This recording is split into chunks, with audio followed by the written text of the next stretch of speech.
శ్రీమాత్రే నమః. బ్రహ్మాండ పురాణంలో లలితోపాఖ్యానంలో లలితా సహస్రనామములందు ఉన్నది రాజశ్యామలే. మీనాక్షి అమ్మవారు ఆకుపచ్చ రంగులో అలరారుచున్నారు అని శ్యామలా దండకం ప్రవచనంలో చెప్పారు.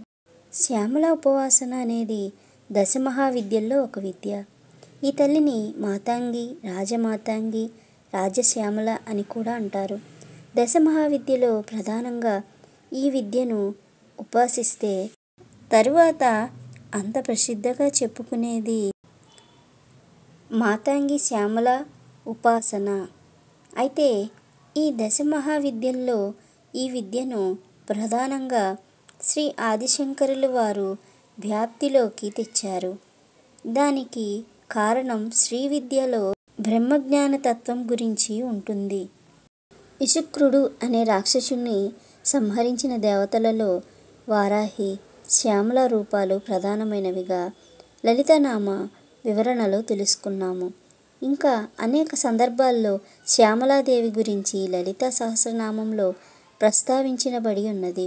అమ్మవారి కుడివైపు శ్యామలాదేవి, ఎడమవైపు వారాహిదేవి ఉంటారు. అమ్మవారు ఆమె అనామిక ఉంగరమును రాజముద్రగా శ్యామలాదేవికి అలంకరించి ఆమెను ప్రతినిధిగా రాజ్య భారమంతా ఆమెకు అప్పగించినది. అందుకే రాజశ్యామల అంటారు. శ్యామలాదేవి ఉపాసించిన వారికి విద్యలో రాణిస్తారు. కోల్పోయిన పదవులు, కొత్త పదవులు, ఉద్యోగాలు పొందుతారు. త్వరగా మంత్రసిద్ధి పొందడానికి, ఏదైనా చెడు ప్రయోగాల నుండి రక్షింపబడడానికి ఈ తల్లి ఉపాసన ప్రసిద్ధిగా చేస్తారు. మాఘశుద్ధ పాడ్యమి నుంచి మాఘశుద్ధ నవమి వరకు శ్యామల నవరాత్రులు గుప్త నవరాత్రులుగా చేస్తూ ఉంటాం.